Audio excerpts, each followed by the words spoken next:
Okay, we're back for another episode of Closing Time with Pat and Denis. I'm Denis, and this is Pat.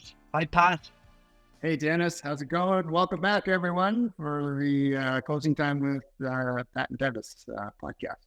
Yeah, great. So today is episode 3, and what we're going to talk about today is how to have a productive sales team. I think every, particularly smaller company, with big companies as well, particularly small though, is like, how do you get that sales machine humming and growing? So that's what we're going to talk about today. And yeah, Pat has an amazing brain for blueprints and like how-to guides for this. So he's going to talk through his how-to guide. My own personal experience is he's given me guides when I've reported into Pat in the past. And if I go off track, it's like, okay, let's go back to the guide. So I think this is going to be incredibly valuable for anyone working in sales or starting your own business to think about how do you have a good strategy to grow your sales and revenue operations faster than you could if you didn't have this strategy. So yeah, so with that, Pat, let's get started, if that works for you. All right. Well, great. Well, thank you for the compliment, Dennis. And so this has kind of been a culmination of a number of years of, kind of missing on a few startups that I was a part of and trying to figure out, well, one of the big factors of, your organization that you have to figure out, especially if you're a leader of sales or a CRO or whatever it happens to be, is how do I figure out the productivity aspects of this? How do we make them as productive as possible? Because, there's the front end part of the process, which is, well, who is that we're going after, right? But then once you've kind of, gotten that all defined and set out, you had to figure out, okay, well, how do we make these folks and members of the team as productive as possible? So let me first start with, kind of give everybody a frame of reference, which is, when you're a sales leader or a CRO, right, you really basically have 2 or 3 things that you have control over to deliver results, right? Yep. So the first is the people that you're hiring, right, that you will hire itself. Now, your CFO and your CEO are probably telling you how many you get to have, but you actually are the one that is going to be responsible for doing the hiring. Okay, so that's the first thing that you have control over. The second thing is, and that this is something that you actually directly affect, which is you have the ability to affect the productivity of the members of your team. Okay. And then the last thing that you do have the ability to control is your process or how you go about leading or managing your teams, whether it's, setting expectations or roles and responsibilities, et cetera, right? So those are the 3 things. Of those, number 1, the people hiring, and number 2, productivity are probably the most impactful. Okay. So if we tend to take a look at this from the productivity standpoint, right, I guess I would venture to tell you that there's probably 4 or 5 core competencies, that you need to be able to possess or have to affect the productivity of your team. Okay. So the first thing is this thing that we call the ideal customer profile, right? That you have a really clear ICP for your selling engine. And there's an old saying, I think it was Steve Blank that used to say this, which is, and why it's so important you need to have a clear idea of what your ICP is if you don't know where you're going, how will you know if you get there? And it's so true. And that's the reason why you have an ICP, or one of the main reasons, right? And so what does an ICP consist of? And I'll just talk about it at the highest level, right? But I call it the 6 senses, right, of the ICP, which is the first thing is that you're talking about what does the company look like in terms of size? And that could be either defined by revenue, it could be defined by number of employees, it could be defined by, geographic locations that they serve, whatever that happens to be, right? Usually people categorize it into, it's either SMB or mid-market or, enterprise type, entities and that sort of thing. But the size is one of the 6 senses, okay? Second thing is what you would call the operational attributes. And what that is it's like, well, the companies that we're kind of going after happen to be in this market segment or this industry and the segment within that.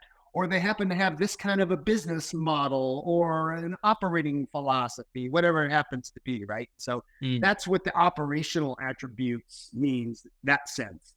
Okay. The third sense is, who is it that you are trying to get their attention to actually engage with you in a business relationship or sell to? And that part of your ICP is, some people would call it buyer personas or your audience persona, what type of buyers you're trying to attract or that need to be part of the process, right? Yeah. The fourth thing is what I call financial metrics and ROI. So financial metrics is kind of around this idea of what color of money are we talking about here? Is the company more, I'll say, are they more keen on, spending OpEx or capital expenditure? Which money is better for them, for investing into a solution that your company may be able to provide? And then the ROI is around this idea of what is the justification for spending or investing in a solution like yours?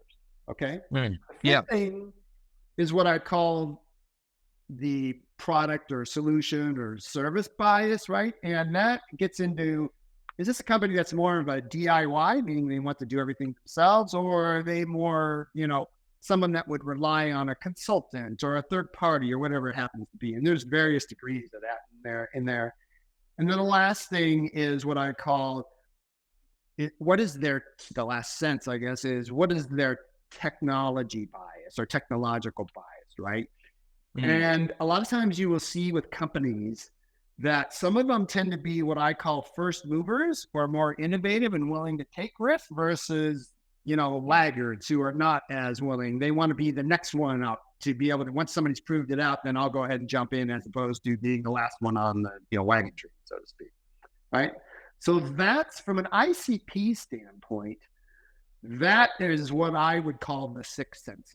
Okay. Great. Does that make sense? Yeah. So, yes. Yeah. And I think we are going to touch on ICP more as well in the next episode. But there's another element to this that you're going to talk about. But I was going to ask you, on these six senses, and I love this, are any more important than the other, do you think? Or I would tell you, my experience has been this idea that if you're able to understand, I'll call it, their color of money and how they're justifying the investment, that gives you a lot of insight into either how important the initiative is, and or what they view the consequence is of either doing it or not doing it. Does that make sense? So I remember really important one. It's like, I remember like a good question you used to ask in sales in a client meeting was what would move the needle look like for you, which was kind of back to this like color of money or importance. It's because if for companies, if it's not important, you'll learn that, meaning it needs to be in top 1, 2, or 3. And it'll be reflected in the investment that they're willing to make or not make, as the case may be.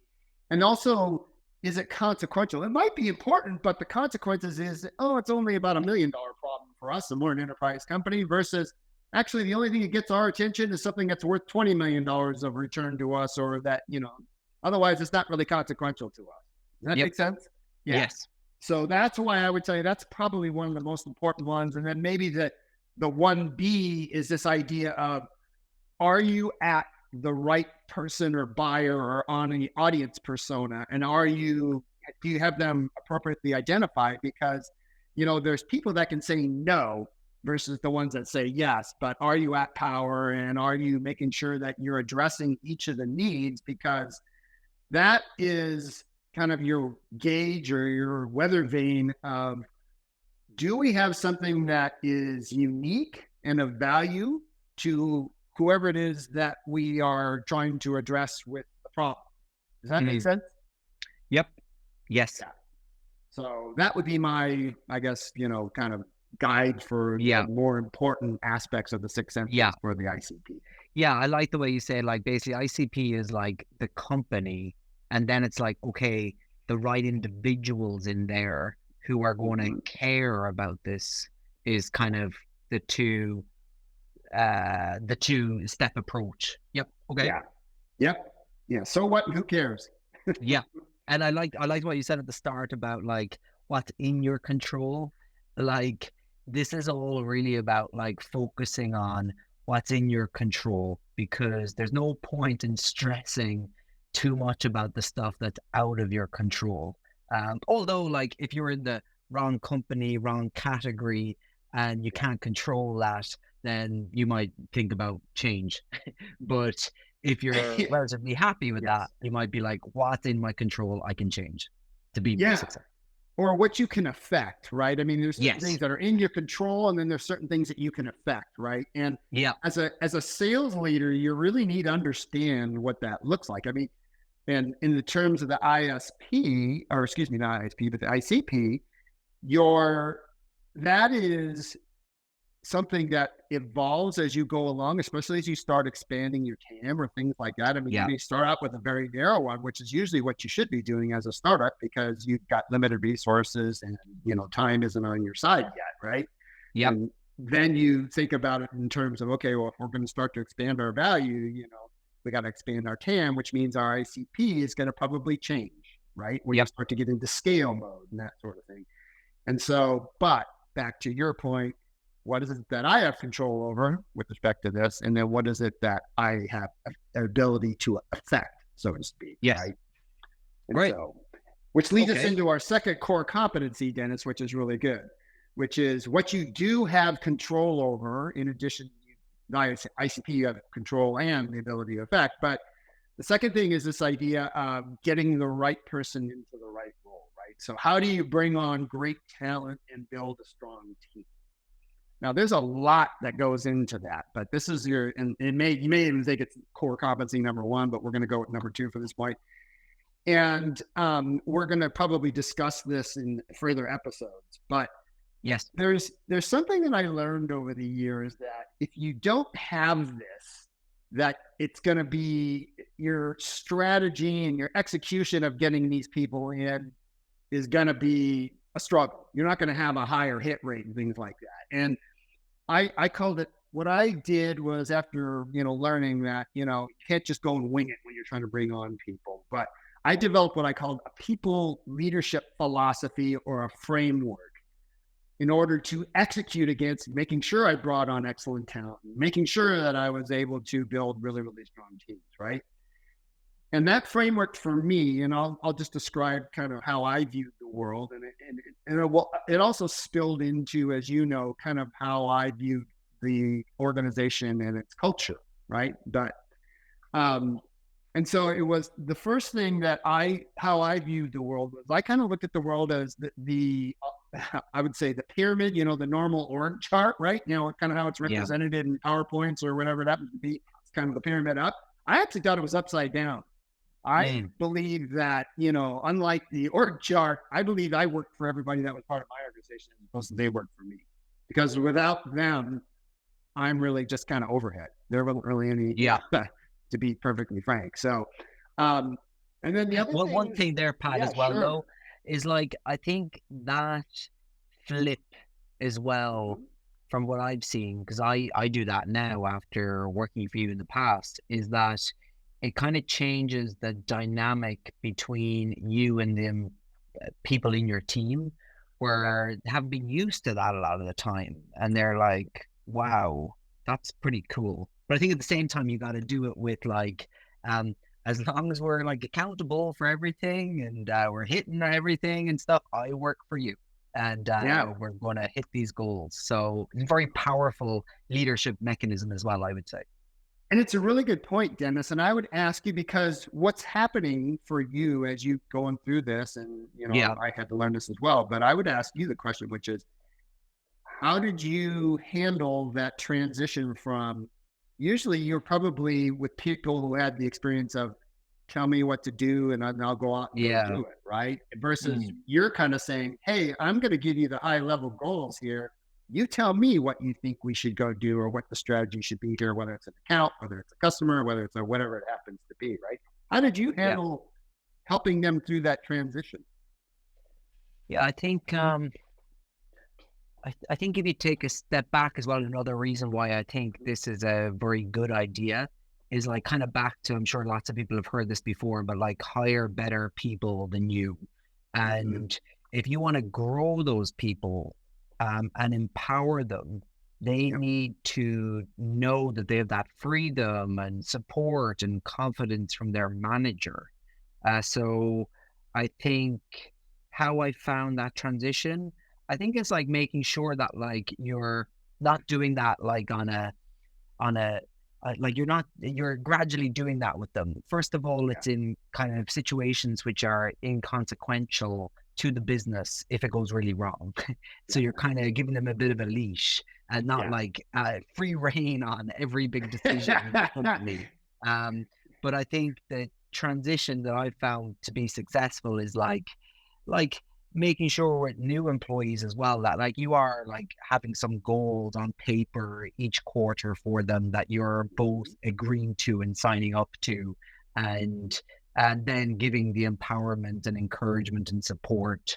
And if you do that, I think you find that the growth of those individuals is much faster than like Yeah. just delegating and stuff. So Yeah. it's inspiring for them, I would say. Yeah, I think that's a good point, and it really gets to this kind of around what you were talking about here, which is, get people that are really smart and really good that you're bringing in, and that kind of leads to that second, I'll call it, leadership philosophy thing that I talked about, which is I had this belief that everyone, whether you're in the sales organization, the development organization, whatever it happens to be, it was like I think everybody in a company, especially in B2B tech startups, needs to be number one, a problem solver.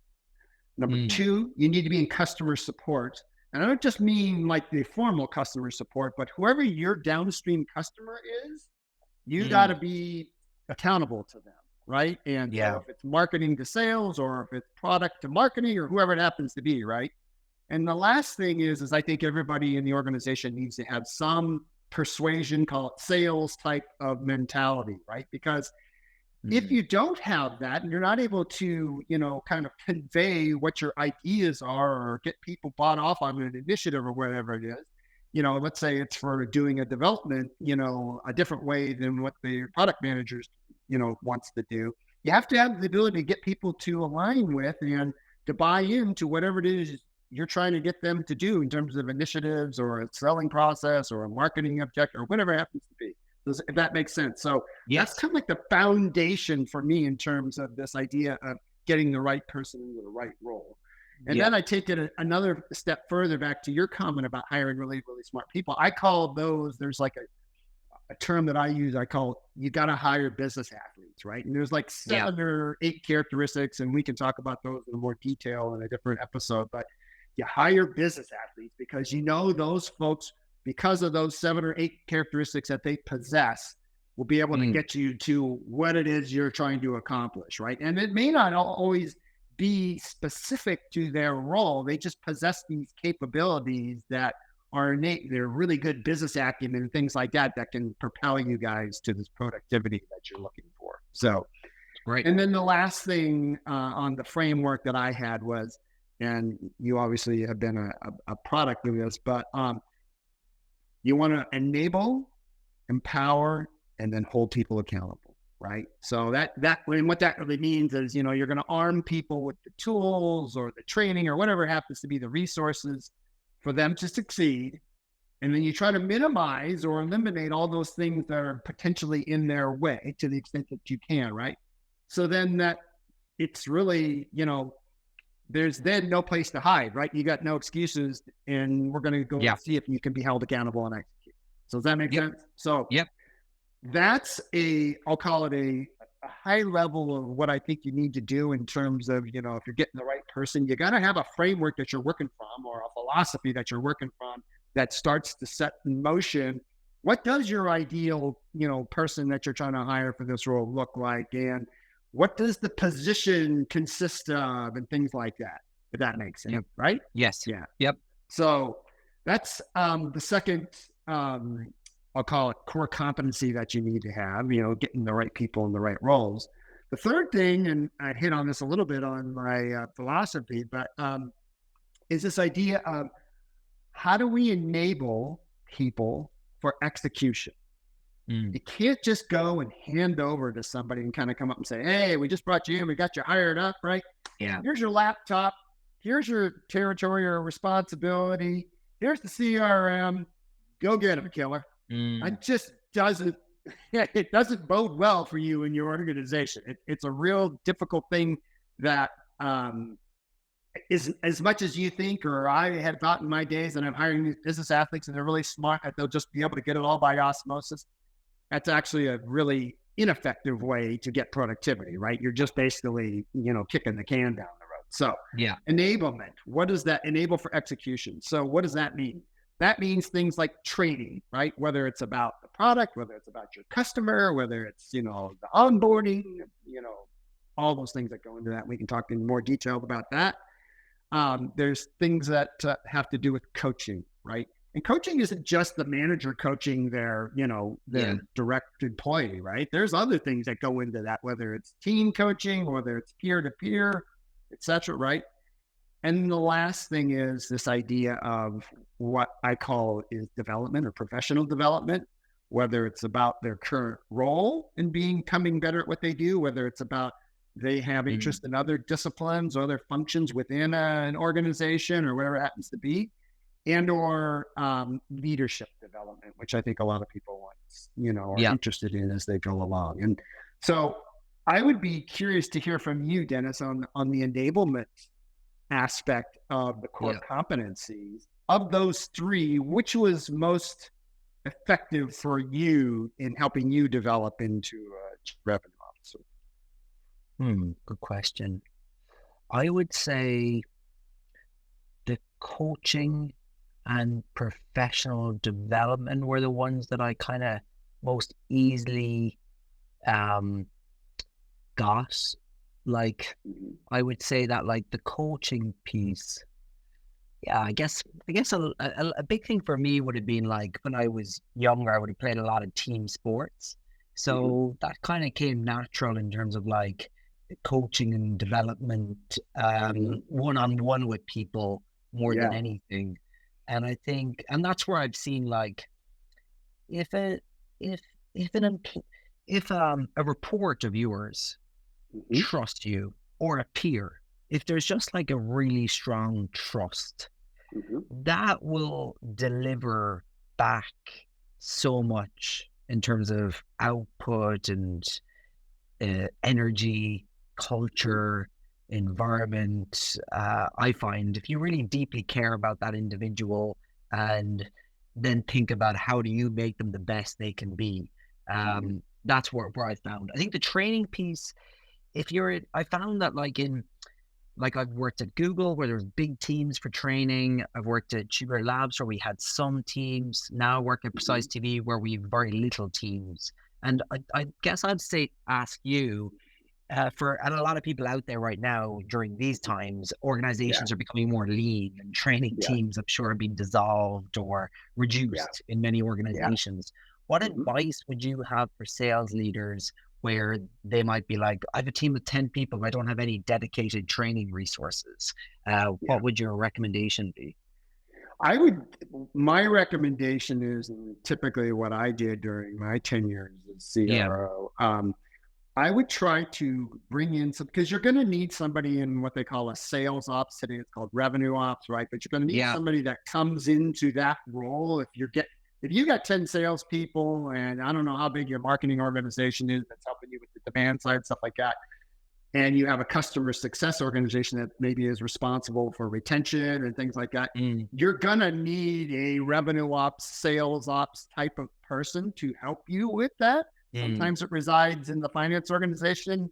Most of the time these days it resides in one of the revenue organizations. But I would try to get a person that has been involved in not only doing the operational and the metrics, and reporting and all that good stuff, somebody that also knows that sales operations does include how do we get our people productive as quickly as possible. Right? And that usually has an element, or most of the time has an element of what type of training should we be providing these folks? What are going to be the most effective training modules or programs that we can put in that get our people ramped as quickly as possible, because that is the responsibility of the sales op person to give the CRO or the sales leader visibility into how we doing on from person hired to now they're at this productivity or now they're at full FTE productivity. If that makes sense. Yeah. So that's how I get it. Yeah. And I think as well, like if you literally don't have a budget for an FTE, it's like I found it very successful actually bringing in external resources from time to time for this. But I would definitely ask recommendations from your peers or people you trust. Or reach out to us if you want. We'll have some we can give you some guidelines there. But I think that's a great suggestion, and because we did that as well. We would outsource certain parts of it. Let's say probably wasn't the product training, but maybe there was some industry training that we needed to get leadership really intelligent on, right? And so you can outsource that and give them kind of a template of what you're looking for your selling team or your marketing team or whatever it happens to be. Cool. Okay. Next subject. Okay. So that's the enablement piece of it. And then I'll call it the number 4 in this is culture, right? And that's a really, really important one. You talked about a little bit here just a minute ago. But what are I'll say the cultural values that will get the best out of your team and out of your team members, right? And so that's something that I'll say it's hard to just establish this is who we are and kind of, verbally dictated. It becomes more organic, but there's got to be some underlying tenets or principles that you're kind of guiding everybody, or purpose that you're guiding everybody towards, right? And one of the things that I found was, when I was trying to figure out, okay, well, what is it about, these companies that I see that are, filing for IPOs or getting acquired or whatever it is, in addition to, they'll all say, oh yeah, we're all about our customers, we're all about our, employees, and we're all about, shareholder value, right? I mean, that's kind of like the But there were some operational, I'll call it traits that I noticed about these when I go in and read the prospectus or whenever, the S1 before they're going public or whatever it is. And what I noticed was, and this is in particular for recurring revenue business models and SaaS companies and stuff like that, is that they had a heavy, I'll say, emphasis on being very sales and marketing driven. They were very customer focused, and they were very organizationally enabled. And there's ways that you can learn that when you look at these, we just look at a company's financial. Right? I used to tell people, go look at their income statement. Now, that'll tell you all you need to know, right? How sales and marketing driven are they? Well, if you look at the operational expenses of a company, which are, right, they're sales and marketing, R&D, and G&A, right? That's the monies that they're spending, the resources that they're spending to go out and acquire customers and make profits, hopefully, or to grow, right? And so you can tell if somebody's sales and marketing driven if the percentage of their operating expenses that are spent on sales and marketing are at least 50% of all of their total expenses. Does that make sense? Yes. Yeah. So that's an example. And if they're customer focused, well, I would sit there and look at their renewal rates or things that, how much are they retaining? Net retention of customers is a great way to know whether they're being customer focused, right? And then organizationally enabled, you can kind of sense that based on, speaking to members of their organization, whatever it happens to be. But anyway, so those are kind of the high level tenets. And then you want to, from a cultural standpoint, and then you got to think about, well, what are the shared values that could potentially help us here? For me, the one of the things that I learned, and you mentioned this, earlier, which is like trust is a value that I think is a really big one. And in order to get really good productivity out, right? Yeah. Respect, meaning you got to be respectful to people for what they can help you with, and then also have respect for the areas that they need help or support, right? Yeah. If I'm going to give you the autonomy and the authority, I'm also going to expect that you're accountable. You got to be accountable for what it is that you're doing, because you're getting this autonomy and you're getting the authority to go out and execute and do what you say you're going to do, right? Yep. And then things like passion, right? Do you really care? Because if you don't, then you're probably not going to really enjoy this experience here at this company. And then teamwork is another one that I found. And that, we're talking about coaching, how that can really help, how is it that we're helping each other to be successful here, right? Especially in a large selling team. Yeah. So, and then there's things about, the environment itself, which, could get into a long list of things, but anyway, so those are the things that I would tell you that make up the competency of culture. Yeah. And I would be curious to hear from you, Dennis. Is there other aspects of culture that you have learned that can help with the productivity of the team or the individual sellers, or Yeah. the like? Yeah. I would say as well, like leadership, being honest with their teams, like it's so transparency and honesty as well. Good one. Whether Really they're good one. hard, like things that you might be like, oh, we don't want to tell everyone this, or like I think transparency and honesty helps the trust piece, and as well like empathy from employees to other people. Like I remember we were in a company once where someone had to like stand up and was like a big product we were working on ended up failing, and that actually got so much respect for the company, and kind of resilience, and people kind of getting together because of that. So yeah, that'd be the one. And I would say one other is like making sure that people feel like they can talk up. Yeah, like obviously you don't want a culture where like talk up where there's not like whining all the time and stuff, but more talk up where good ideas can come from anywhere. Looking at like if it's okay to like test and fail things. So those kind of things, I think. Okay, excellent. No, I think those are really, really good. So if you kind of look now, there's the four that I would call are like the core competencies, right? Whether it's the clear ICP, whether it's getting the right person into the right role, it's this idea of empowerment for execution. It's, what kind of culture are you fostering to get the most out of the team? And then I have a category of what I call the don'ts. Yeah, which is the something. What's that? It's the juicy stuff. And I would tell you that what I did learn that's not going to help you out. There's kind of like two things that will sabotage your ability to get productivity.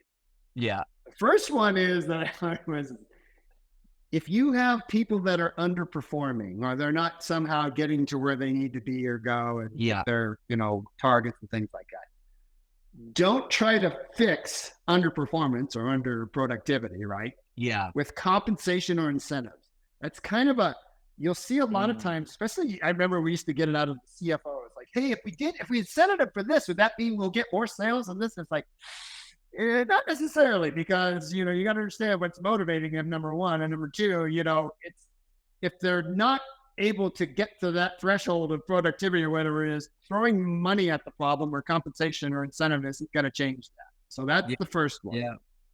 The second one is that you want to be careful about over hiring on your selling team as a way to get to a top down type of number that your company's going after, right? Because if you can't generate enough demand, or I call it service, enough demand consistently, your problem isn't that you don't have enough salespeople. Your problem is you don't have a big enough TAM, or the TAM isn't yet ready to evolve to coming to you, so to speak, or you haven't been able to prove out your ability to surface demand through whatever efforts that you do that with, whether it's your marketing organization or you have a channel or whatever it happens to be.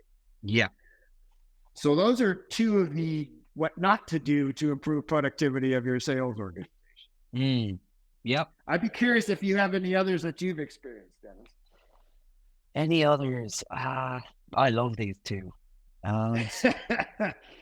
Yeah, actually, talking a bit more about these two, what do you think, Pat, in terms of the first one, like try to fix underperformance? What about trying to further incentivize top performers?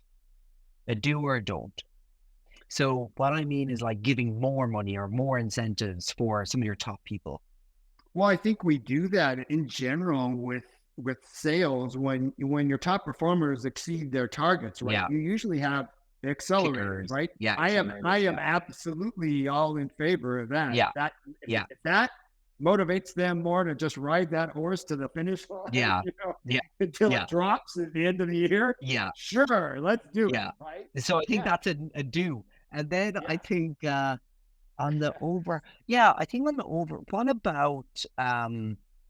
what about over, like hiring salespeople is hard to get a good batting average high, even though I'm not a big baseball fan, but I think that's the correct way of saying You it. know that, yeah. Is yes, is so if you were trying to like strive for 60-70%, okay, but you're always going to have people who don't work out.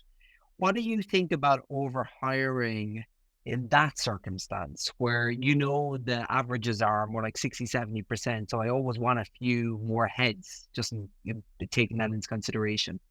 Yeah, I think so. In general, you usually try, if you're doing a top down type of Yeah, operating plan and that sort of thing. In general, that's usually you're working with your CFO to factor that factor it in. into the equation, right? But Mm, I would tell you that what that should it be at 30% over hire? Should it be a yeah. 40% over hire? That sort of thing.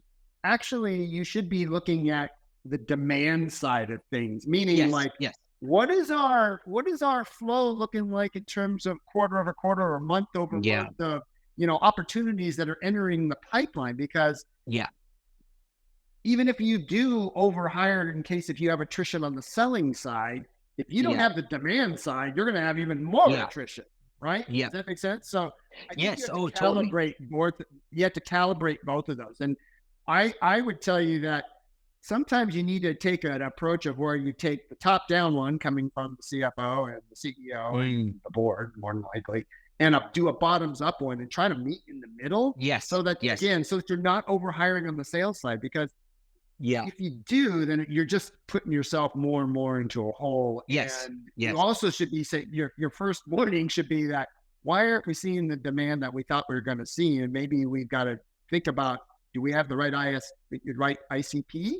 Yeah, Did we have a bit of an error, or why is it people aren't buying? Do we understand that? That has to do yeah, with your go to market, et cetera, et cetera. That makes, yeah. I know it's a long answer Yes. to your question, Well, but no, it's a totally that's how I different view it. subject. It's a totally Yeah. different subject matter, really. But the word over hiring, I was like, we talk about that when we're Yeah. talking about like forecasting and building the plan in terms of um revenue attainment and sales capacity, which is a different thing where which does link into like your TAM and how big it is and how many people you should have.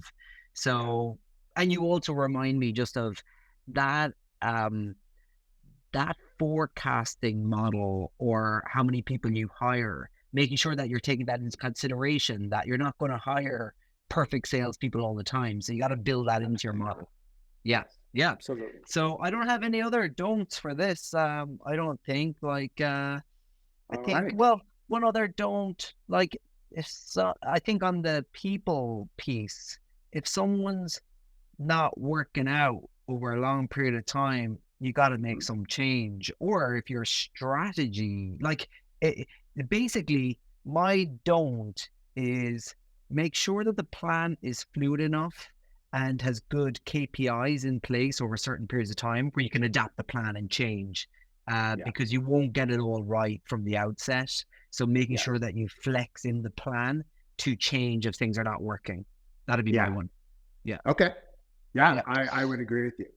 Yeah. Good. Okay. So that is episode 3. And Pat and I are looking at some amazing notes here that Pat's put together, which are mostly from Hustle to Scale, his book. But we will put these notes in like the comment section or on Pat's website or somewhere. We'll link to it in the note section of this. But hopefully you found value in that. And in episode 4 and 5, we're going to double click into the ICP and the ICP of the talent as well, like making sure you have the right bums and seats. And then we're going to talk about enablement and culture more as well. So make sure to tune in for them. But Pat, that was an amazing blueprint playbook. Well done and thank you. Oh, well, thank you very much. And, hopefully all that are watching this can get some value out of it. And if you have any questions, obviously reach out to Dennis and I, and we're happy to give you a little more color to what we were discussing today. Yeah. And please share this episode, subscribe, Yes. follow our podcast for much more. Thanks, everyone. Thanks, Pat. Thanks, Dennis. Bye-bye. See you, everyone.